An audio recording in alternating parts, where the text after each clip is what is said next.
Swinson joins us, author of a book on Charles Hattery, on another great fraudster called Gerard Lee Bevan, also in the book Outside on the Stock Exchange, and currently researching a new book on Montagu Norman. And for those of you who don't know Montagu Norman, he was running the Bank of England for a long time, which included the interwar period. Interwar period was a difficult period of trying to rebuild a global monetary system after the breakdown of the gold standard. But we're going to talk about that monetary system, the mistake. I mean, it had profound repercussions. Maybe, Chris, you have different opinions than me, but could you say what you think the repercussions were of this mistake, just to let everybody know just how big a mistake it was, and then come back to the mistake itself. But what do you think the repercussions were from this mistake? Well, it happened in the context of a gradual breakdown of the globalized system of trading that had existed before the First World War. And it wasn't until several decades later that the world found a different way of trading internationally and encouraging prosperity and success within Western economies. So that the breakdown of the gold standard, which collapsed in the early 1930s, was the collapse of an attempt to return to the prosperity that the world had known before 1914.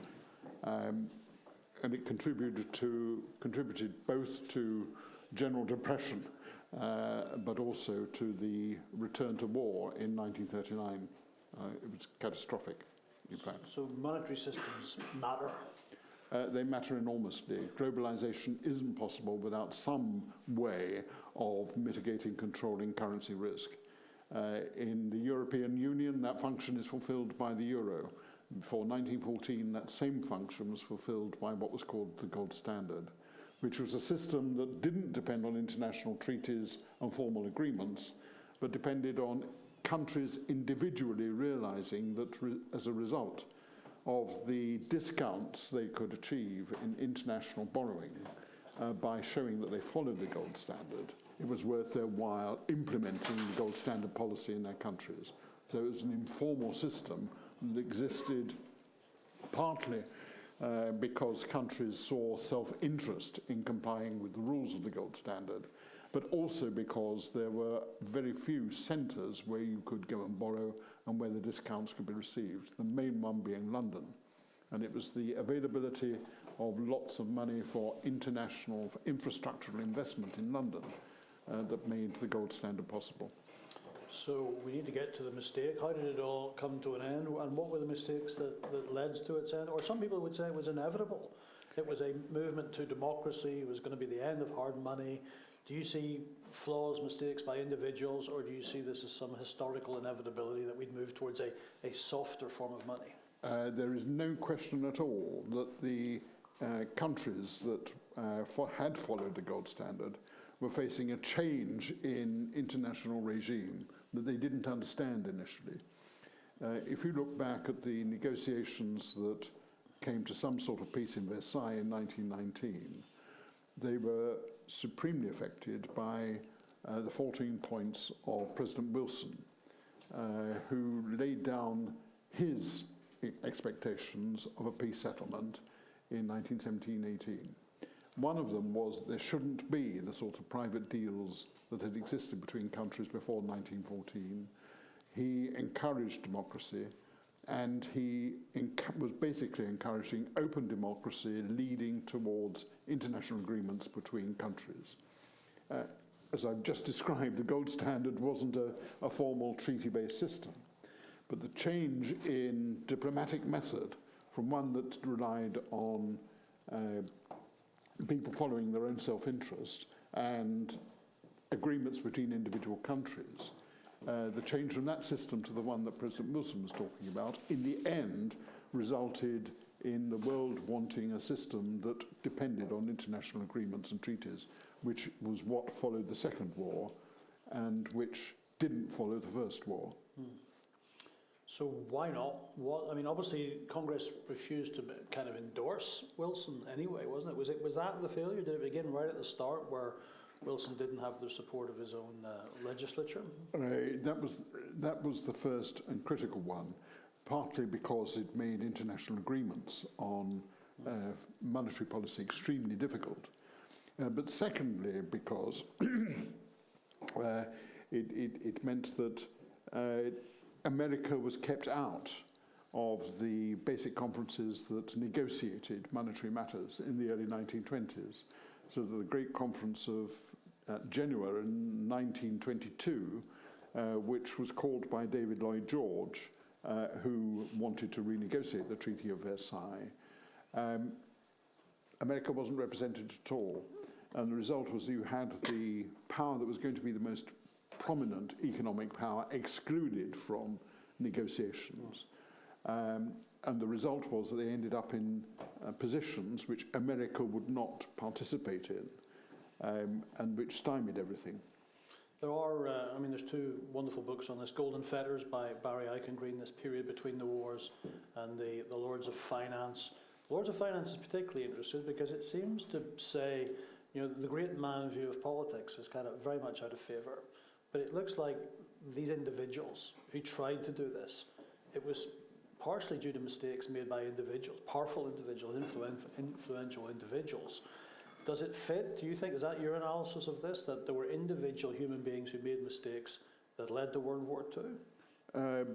Well, whether they led to World War II, I'll just put to one side for the moment, but I'm sure that the individual people did make mistakes, partly because they were being faced with problems they didn't understand fully, and to which there was no clear solution and way out. And so they were making compromises throughout, almost blindfold in many cases. One of the interesting consequences of this book is I started with what I now realize all sorts of prejudices about the incompetence of politicians during the 20s and 30s and their inability to see what was happening to them.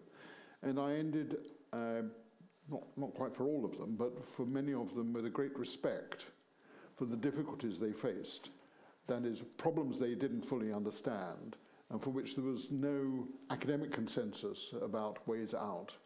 And they were simply trying to do the best they could in what was a very difficult situation. I don't think it's easy for us to understand how many problems were there at once. They had the problems of having created new countries at Versailles, those countries having to create a complete set of institutions for themselves without any tradition of constitutions which had any stability or custom and practice around them. They had problems with currencies that had basically been destroyed by the First World War in Austria, Germany, Hungary, and many other countries. They simply had to go around gradually recreating them, but they had no international institutions which had been created to do that recreation. So that you have a myriad series of problems with which people were trying rather uncertainly to deal.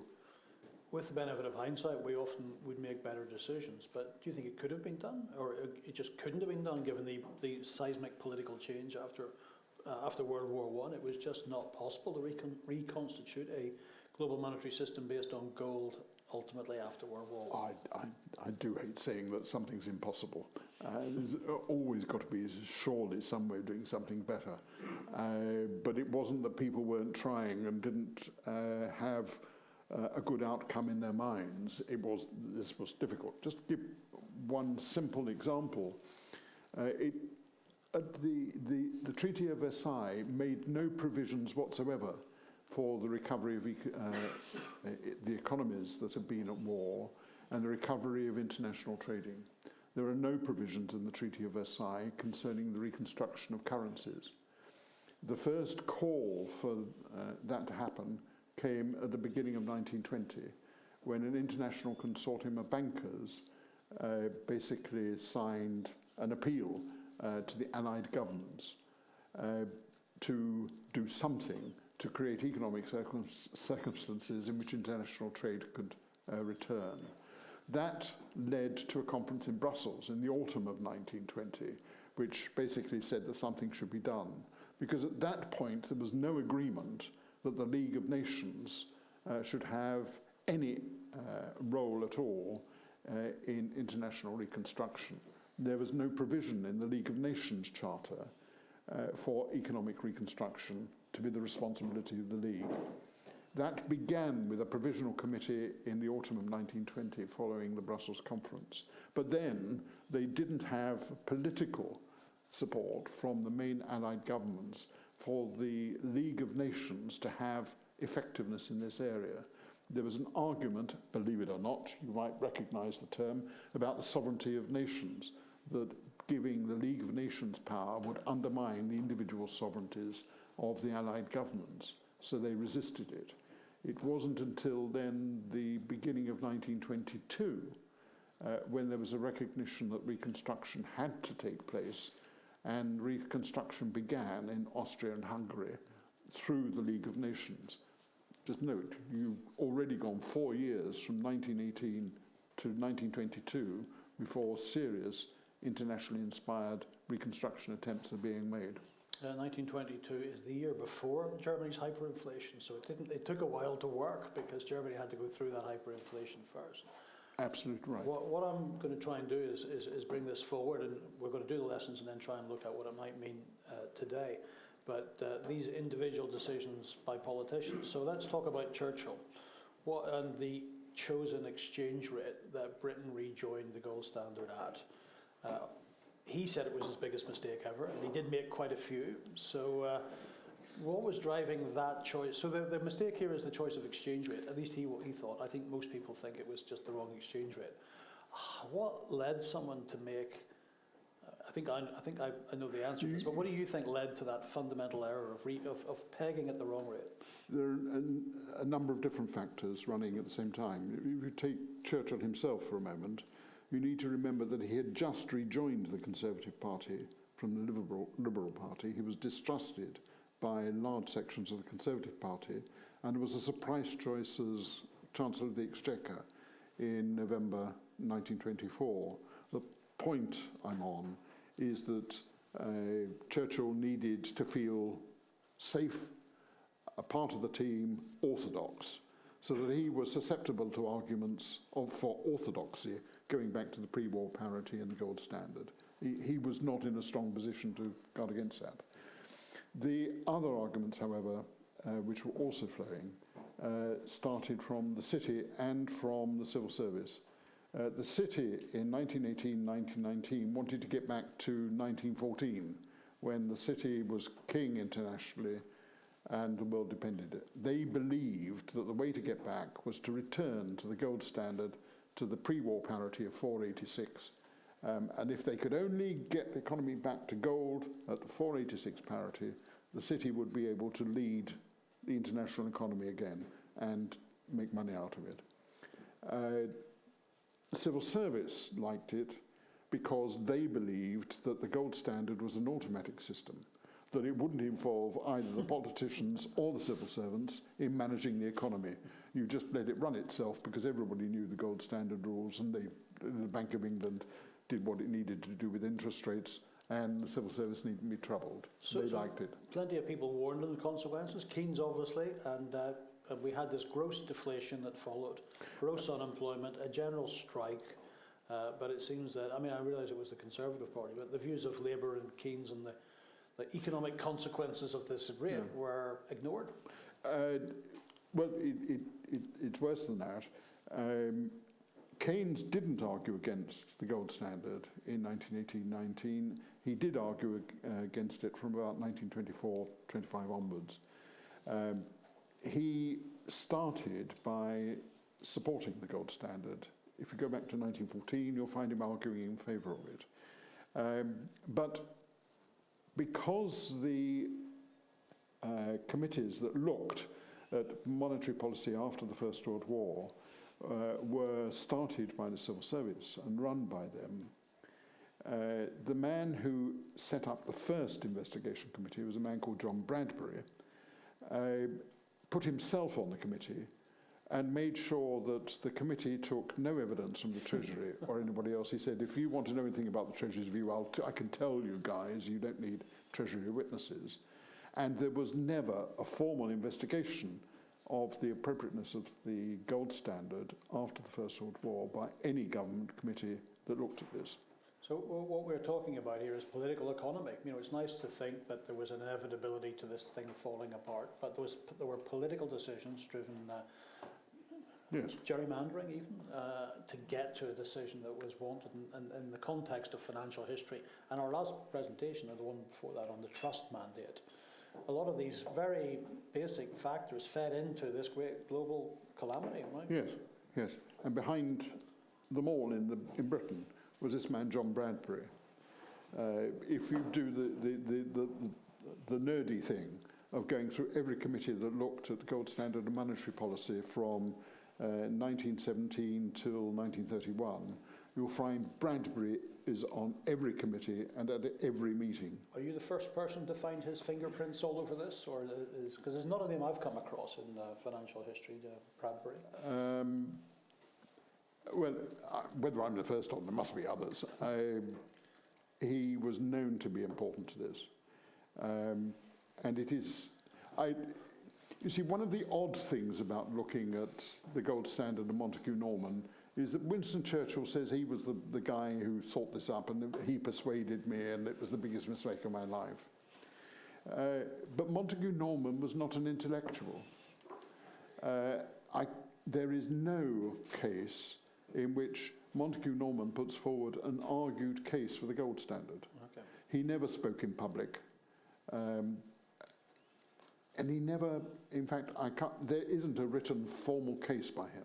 So explain the power of, I mean, I know he's running the Bank of England, he's a powerful man, but what was the power of this man? There was a mysticism that surrounded him. Around in Norman. Yeah, and where did it come from if it wasn't from sort of some great intellectual understanding? Why was his word so important and so considered that if it didn't have this great intellectual underpinning, what was going on there? Because he worked very hard at becoming the personal embodiment of the Bank of England. He kept quiet. Which he developed a series of behaviours that attracted attention and got a reputation for himself, but he didn't talk in public about the policy he was following. The sorts of stories there are about this man. I'm trying to think of one that won't sound silly. He always went to the bank by underground train. You'd think that the governor of the bank would go by car, but he used to walk around the city and anybody could stop him and talk to him. All of the bank general managers knew they could get time with Montagu Norman whenever they wanted.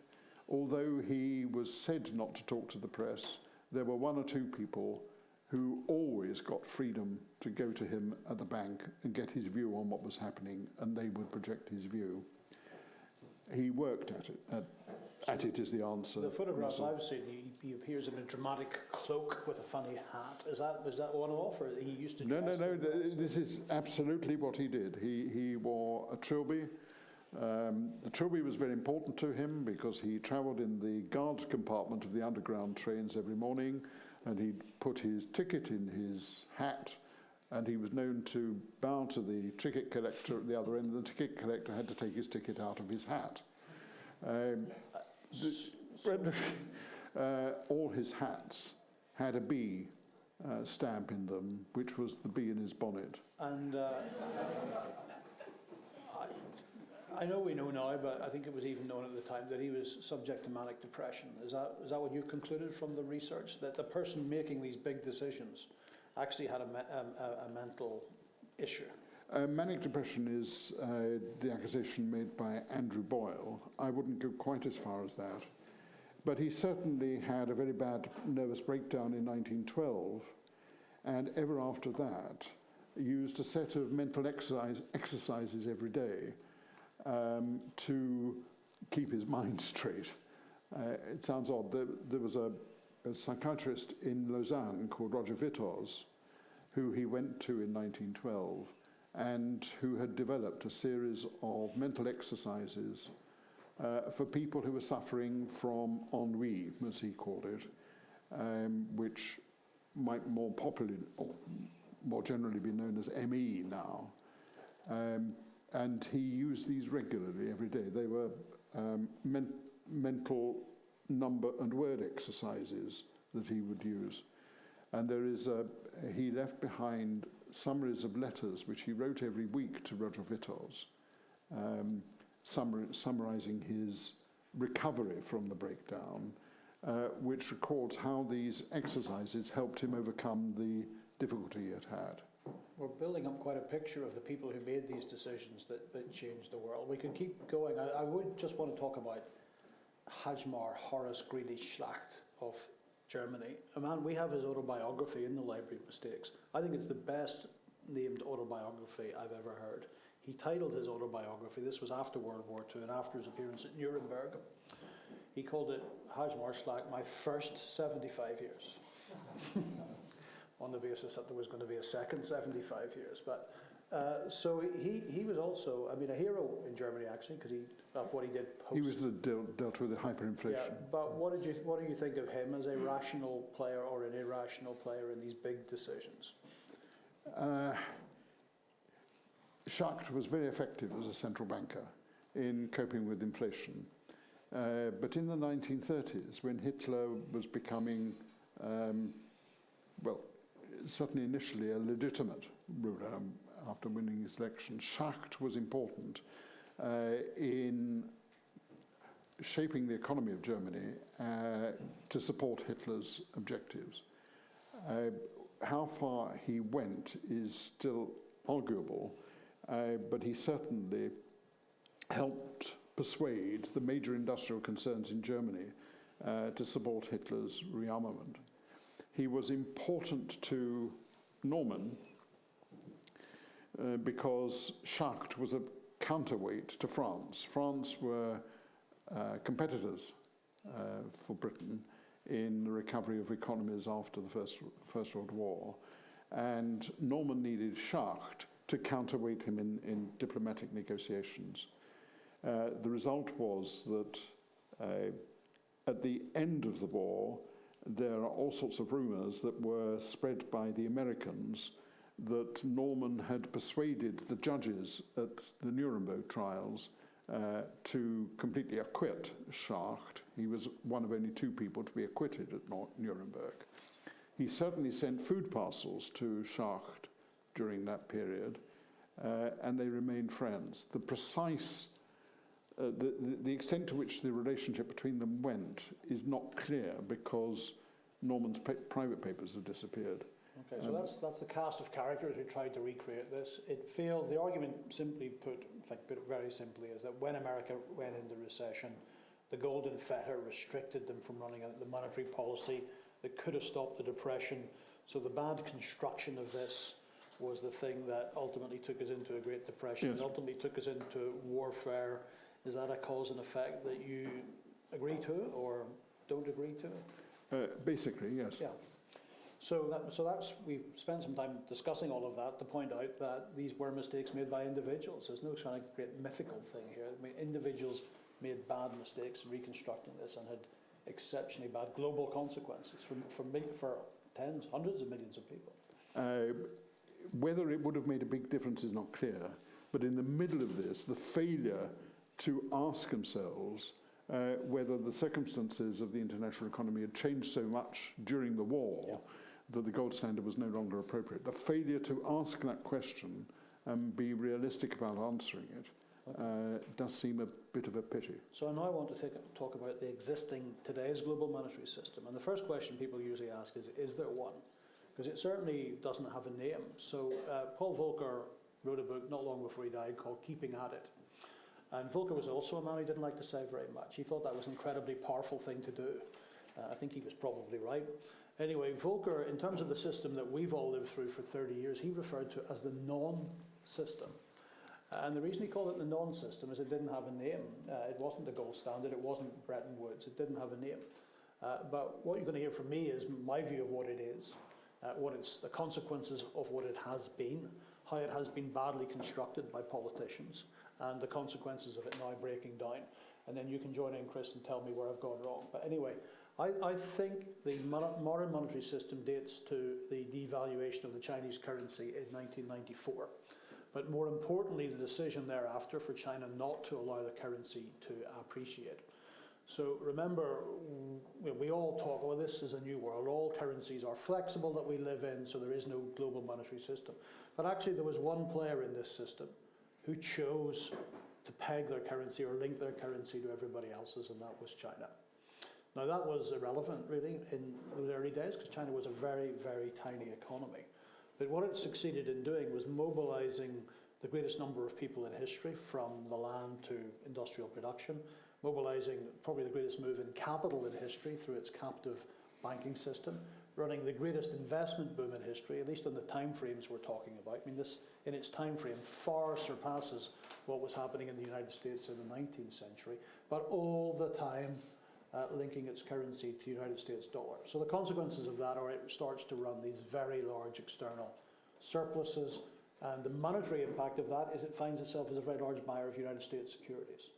So it is now on autopilot, not the gold standard, but similar. There's a rule there, and the rule is the exchange rate can't go up. So when there's more buyers and sellers of a currency, we create new currency, sell them the currency, and buy United States treasuries. This depresses the yield on United States treasuries, and this goes on for a very, very long period of time. It goes on from 94 actually to 2014. What we're also doing by holding down the exchange rate, a political choice by the Chinese Communist Party, is we're keeping inflation down, because China's exchange rate doesn't go up, so they can continue to keep exporting very cheaply. The central bankers, the other central bankers, the central bankers who live in the flexible exchange rates, the Federal Reserve in particular, in my opinion, they react to this. They are part of the system, but they're part of the system not that they agreed to. But they had to react to this because this was creating deflation or deflationary forces. And the lesson that they all learned from the calamity we've just discussed is that you mustn't allow deflation to take hold. So they adapted their policy to reflect this thing coming from China. And there may not have been a formal situation here, but it was a formal decision by the Chinese Communist Party that forced everybody else to accommodate them. And then just two other things that this drove. It drove higher levels of gearing in the developed world economies. It was very cheap to borrow money. And it was pushing asset prices up as discount rates came down, so even more money went into speculation and asset prices. So when we ask today, how did we get where we are today? I would strongly argue that it was due to a decision of the Chinese Communist Party in 1994, which went unchallenged by everybody else. Nobody really pushed back upon it. It may be, in fact, I think it was 2001, China was admitted into the World Trade Organization, and still China was allowed to run this monetary policy, which ultimately everybody else had to adapt to. Now, the argument from Bill Clinton in particular, but with succeeding American presidents, was this is a sacrifice we're going to make, or we're choosing to make, because at its core it is making China a more free country in commerce. And if it makes it a more free country in commerce, it will make it a more free country in politics. And this is the price we have to pay to allow China to do this. So that the inaction was also a political decision. In 1998, as the world was in crisis following the Asian crisis, Clinton made a speech in Washington, D.C., where he said, I've asked the finance ministers of the world to come together to build a form of Bretton Woods system, which is good for the 21st century. It was never done. These difficult political decisions, the political decisions that were made in the 20s, which were possibly wrong, the political decisions about the city coming back or Labour losing out, these decisions were never made, and the decision by China framed everything else, and we just let it run until we end up with incredibly high levels of debt in the developed world. But now we end up with a Chinese currency that isn't undervalued. That maybe we end up with a country where we're going to be in a similar relationship to which we ended up with Germany, potentially. And this old system is kind of crumbling in front of our eyes. And anyway, that's my parallel.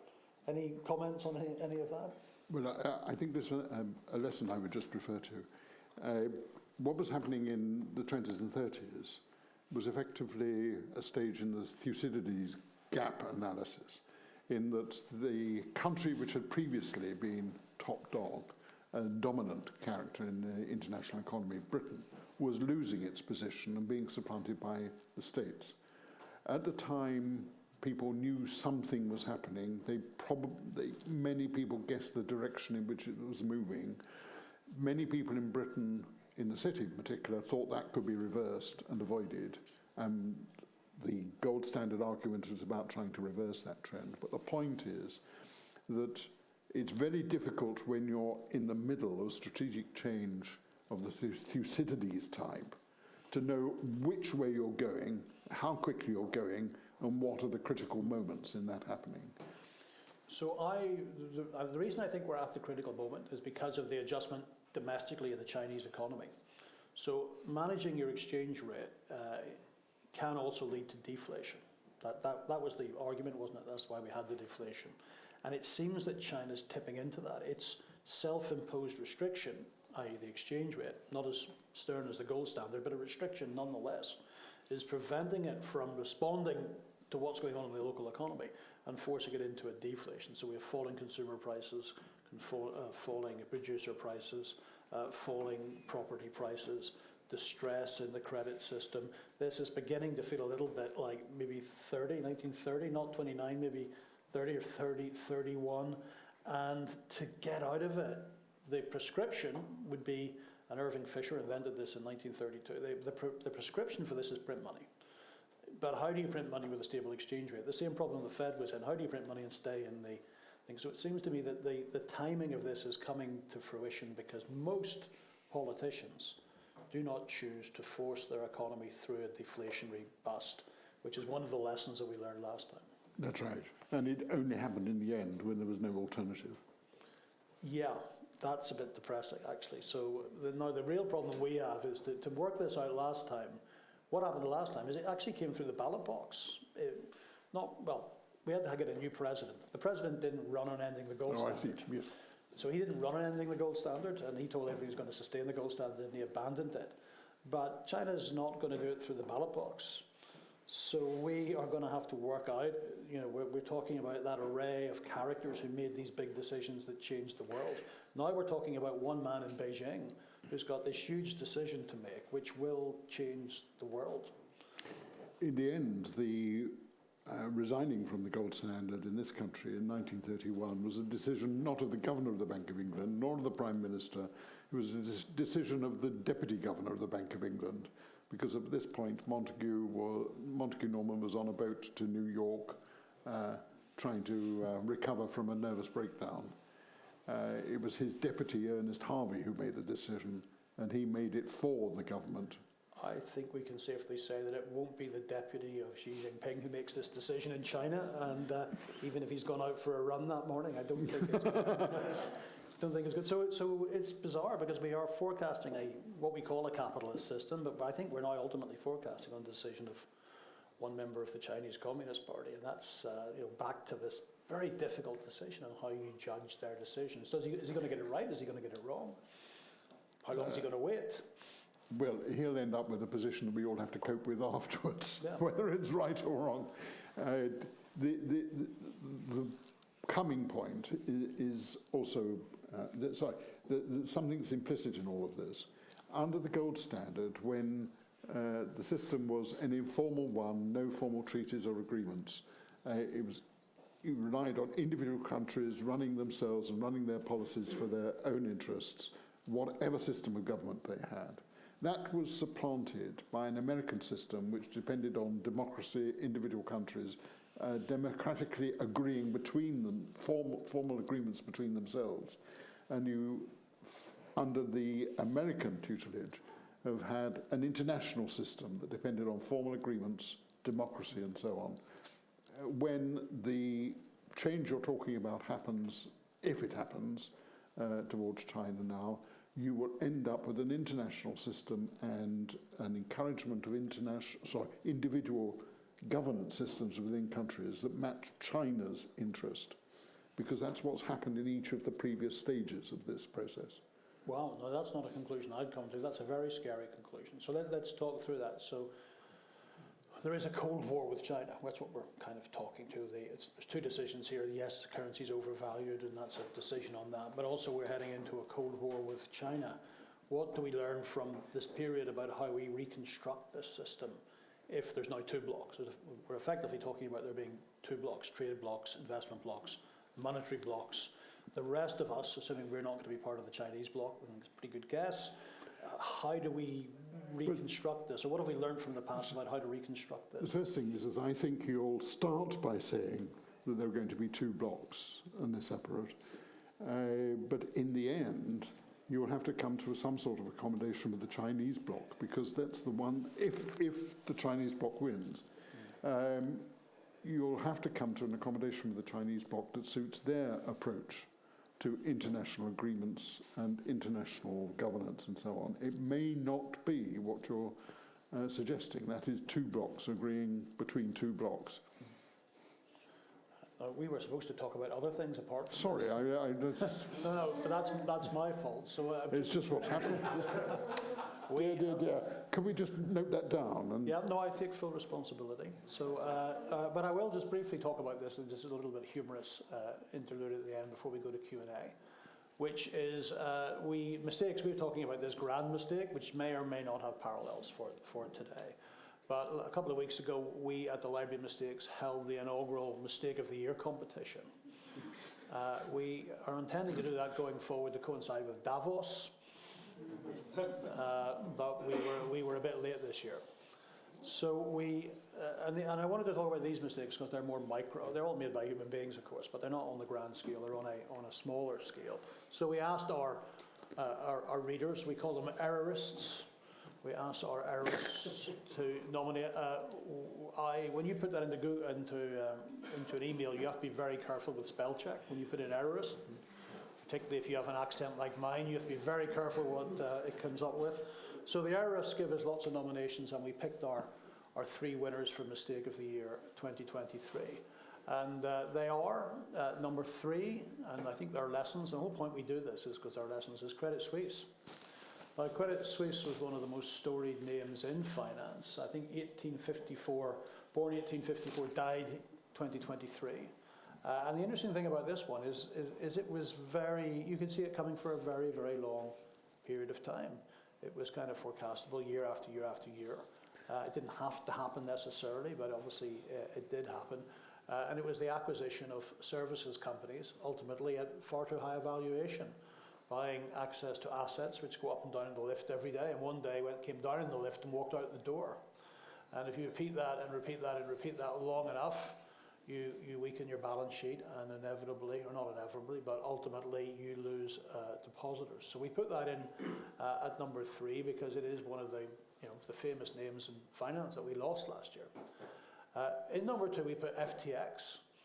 Now, for those of you who know FTX, it was a crypto firm run by a guy called Sam Bankman-Fried, based in the Bahamas. But there were two parts of this business. One was it looked like a crypto bank, so it would have lots of your money, your crypto deposits over here, and it would lend them over here, and we'd try and make money from that and trading it. But actually there was another business over here, which was more like a venture capital fund. And it wasn't clear that the beneficiaries of the venture capital fund would necessarily be the people who put money over here. This is a story as old as the hills. When you get your county solicitor who's dipped his money into the client account, this is exactly the same problem. The difference is this was done by a very young man with billions and billions of dollars. Now, we don't attribute the mistake to Bankman-Fried. We made plenty of mistakes, but it's to the informed investors in FTX that we awarded the second position in last year's mistakes. Bankman-Fried raised billions from the smartest guys in the room. They are the smartest guys in the room. Everybody calls them the smartest guys in the room. But his pitch to them was done, this was the age of COVID, it was done on a screen while he was simultaneously playing a video game. And they put no controls on the board. They didn't have anything on the board. There was an advisory board, but the board that controlled everything had no representatives whatsoever. They insisted on no internal controls whatsoever. But of course, they're charging a fee for this. I mean, they were charging a fee to their investors for their superior investment skill, and they picked Sam Bankman-Fried. Now, there's a book on this by Michael Lewis, which I think is a very good book. Not everybody agrees with that. But he picks up a really interesting strain on this, which is the mental processes of Bankman-Fried, who is a utilitarian. And in the court case that took place late last year, his his sort of part-time girlfriend and employee, Caroline Ellison, made the following statement about him. She said, if Sam could flip a coin and the outcome, heads, was to double the prosperity of the world and tails was to wipe it out, he would flip the coin. Now, I wonder how many other people like that we have running corporations in the United States of America, in the United Kingdom. And this is just number 2. That's a very, very good point. So I was going to say Jeremy Bentham would be turning in his grave, but as he's propped up in University College London, he'd be rotating in his seat. So I think the book raises some interesting questions. Have we set up a system that self-selects for utilitarians? And can society, I mean, we've been discussing mistakes for a long time here. Is there something that we actually are selecting people more likely to make mistakes because they have that form of philosophy / moral judgment? So we only gave him number 2. Number 1 we gave to Silicon Valley Bank. Now we gave it to Silicon Valley Bank because banking's really been around since the 17th century. And it doesn't take, you don't have to be a genius to bankrupt a bank. But you do have to be a genius to find a new way to bankrupt the bank. So they managed to bankrupt the bank by owning what is known as the risk-free asset. So basically, they took a position in government bonds. They took far out the curve where you've got a big capital risk. They didn't hedge anything, and they sat there and just watched the whole thing. It's just, I don't know. I mean, a primary school student would probably would obviously have realised what was going on. But they managed to do that. And that was the 16th biggest bank in America. It disappeared last year as well.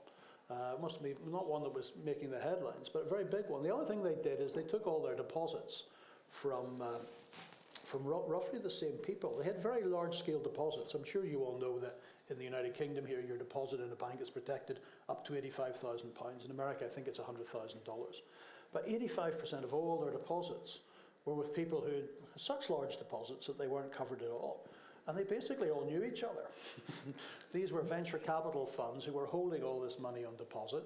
And when they began to realize what was going on the asset side of the balance sheet and the losses, they all phoned each other up and off went the deposits. Now, once again, that wasn't rocket science to know that you have that sort of concentration.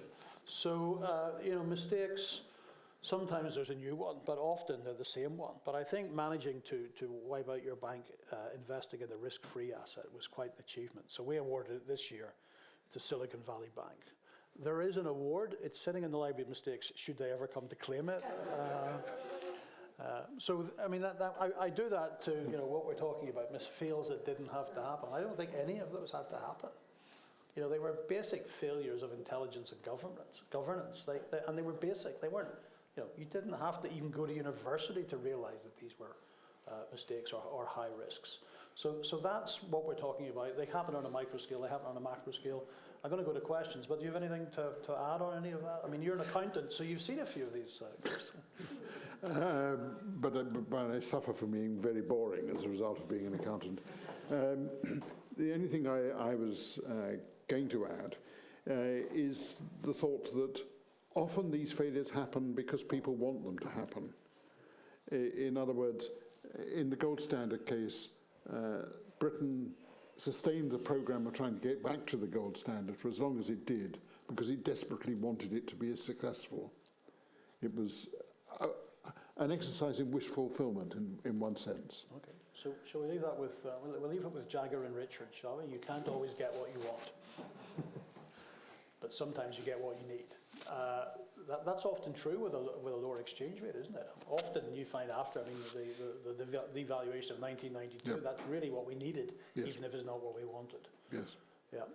Okay, so we're going to throw it open to questions. Let's start in the middle here. And it doesn't have to be on these particular subjects. It can be mistakes that didn't happen, and we'll try and cover that. Which horse is going to win the Derby? Or yeah. Oh, I know that already. Fiat money, is it here to stay? About when QE began after the financial crisis, there were quite a lot on the right of the Republican Party who was saying QE is the work of the devil, we need to get back to the gold standard, and so on. You no longer hear of that sort of, well, I'm not hearing it, from the American Republicans. And fiat money appears absolutely as well embedded in our consciousness as it ever has been since Nixon took the dollar off gold. And I wondered if it's your view as well, that it's absolutely entrenched and secure. Well, I'll give you my opinion, and so yes, it is, because it's a product, and it's a product of the levels of debt. So a highly indebted society, and as you know, the entire developed world anyway is highly indebted, maybe with the exception of Germany, cannot live with hard money. This whole hard money debate is all about this balance between savers and debtors. And if you have really hard money, it makes it very difficult for debtors to pay back.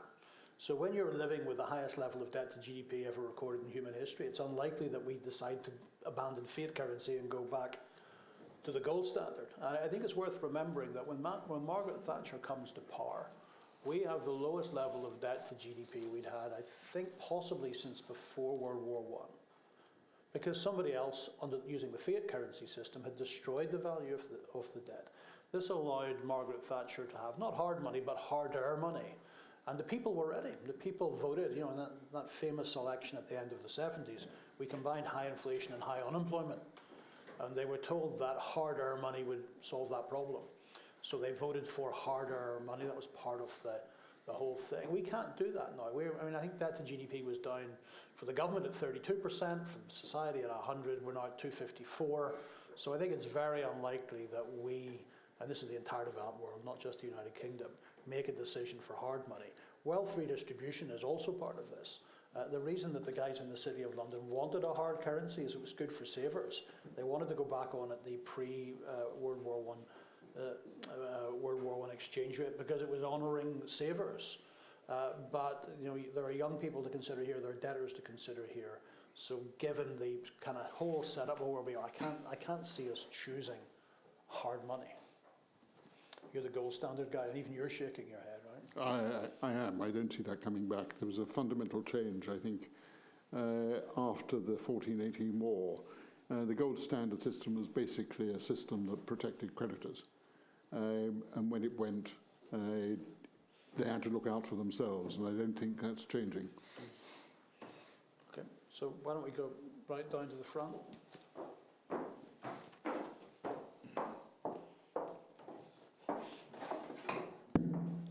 So kind of on a slightly unrelated topic, with Germany and Germany's debt break, what do you think the impact for Germany, like long-term, will the debt break have? I know in military spending, I think they've increased their military spending, but like weapons manufacturers are shying away from investing in increasing capacity because they're not sure of the viability of their funding long-term, given the current spending doesn't really work with the debt break. Well, I'd say they have to end the debt break. I realise that's a big psychological barrier in Germany, but remember where we all are, not just Germany, we have to go for the first time really in a long time with massive investment. The relationship with China meant that all of that investment was done by China, in just about every sphere, whether it was production, toys, shoes, whether it was the green agenda, solar panels, electric engines. And we could let China do all that investment. Now we need to do the investment, particularly if we're in a Cold War with China and a hot war with Russia, and a climate change war. It needs massive investment. Now, obviously, you could incentivize the private sector to do all of that investment, or you could corral or capture the private sector to do all of that. But it's kind of unrealistic to keep that fiscal break in place, given the huge levels of investment that's needed. Germany has particular problems because it closed all its nuclear power stations. So it's got particular problems in its need to really invest as quickly as possible. So I don't see how, I don't know when it's political as to when it goes. It's got a very weak coalition, which doesn't help it make difficult decisions. But at some stage it will have to end that policy, given the sheer scale of investment that's needed in Germany, France, the United Kingdom, America, everywhere else. America's doing it by running a fiscal deficit that's 7% of GDP. So that's how they are coping with this. So I don't think it can last, but it may have to be another government. And the problem for Germany is maybe it's just going to keep producing weak coalition governments. They're going to find it very difficult to make what need to be very, very difficult decisions. Doesn't sound a very easy constitutional change to make. No, No, it isn't. And Germans, I'm making a generalization about all the Germans here, but statistically, it's true that Germans don't like debt. I mean, it's just statistically true. You can show it in all the debt data for Germany. Germans don't like debt in their household sector, in their corporate sector, in their government.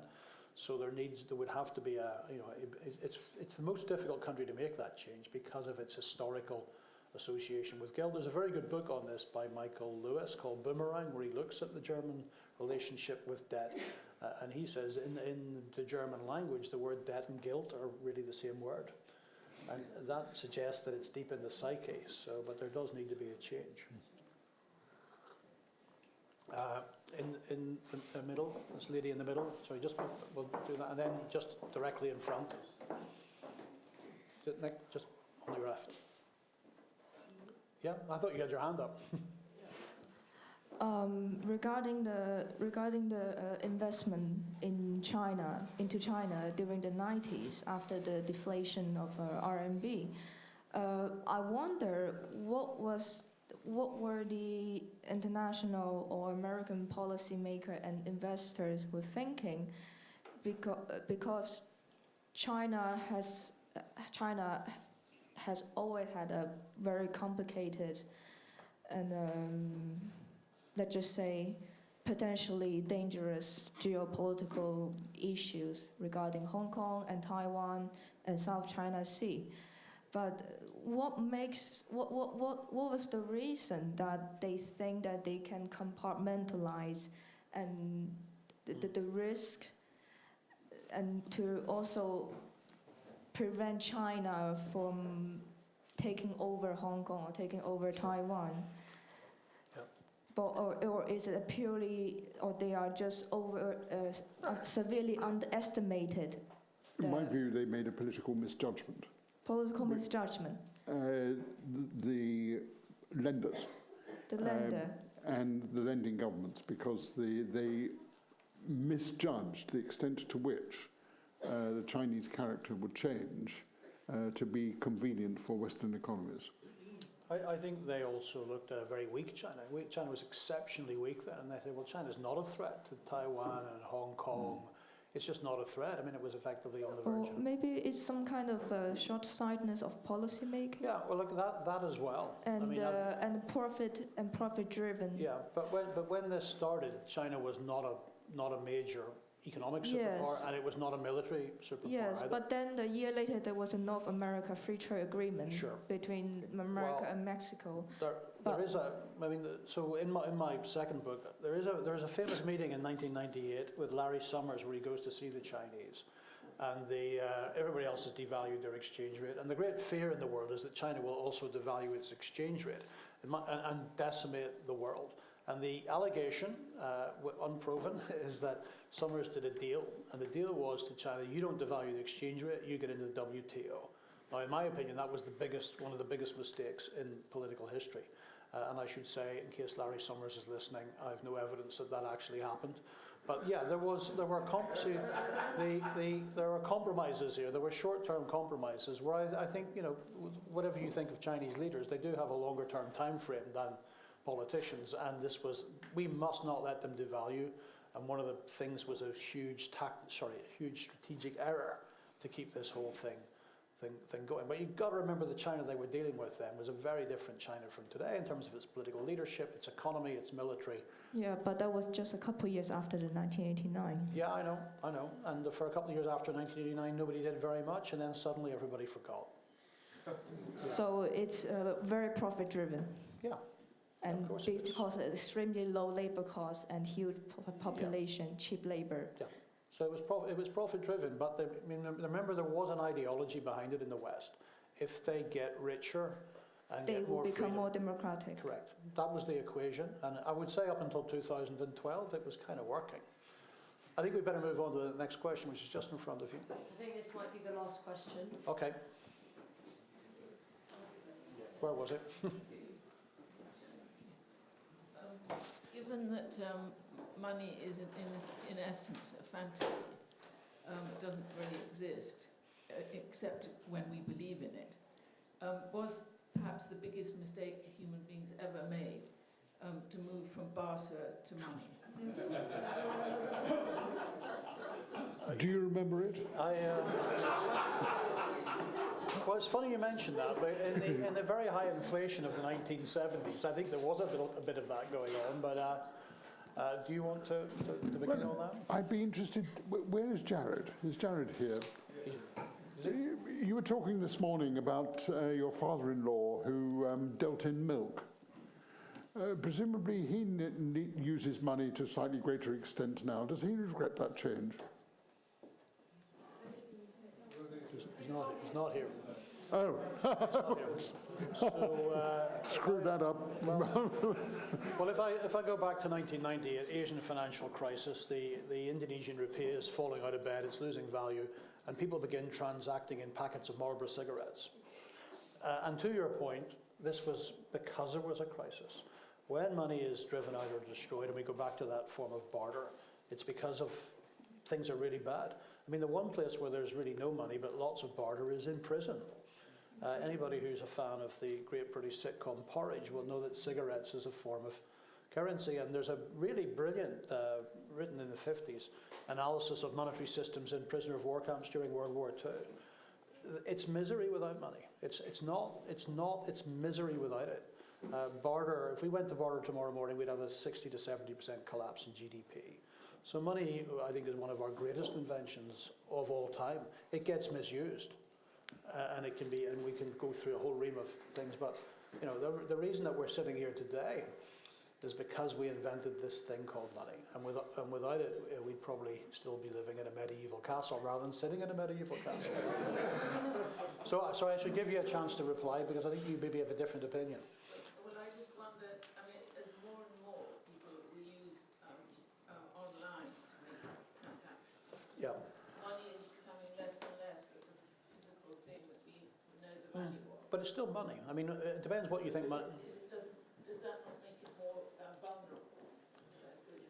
What makes money less vulnerable is if the supply goes up dramatically. The thing that undermines it is under control. So these transactions you're doing online are, as long as they're not in Bitcoin, are ultimately just part of the overall money supply over which our authorities have some form of control. So the thing that underlines money is too much of it, the supply, and those transactions don't affect the supply of it. The supply of it is still within the control of our authorities here in the UK. So Bitcoin, if we all started using Bitcoin, maybe that has a different impact. But at the minute, it doesn't really matter what form you use that money in, as long as we have someone who's controlling the supply of it. So, right, well, we got to the end of everything, to the end of the session, to the end of the weekend of the stakes. Thank you for coming. You're the guinea pigs because we're hoping it will happen again. If you have enjoyed it, please tell your friends, tweet about it, tell the world about it, and the more you spread the word, the more chances we'll be back here next year. I hope you've learned something from the mistakes of the past, and go forth and be better decision makers going forward. And thank you.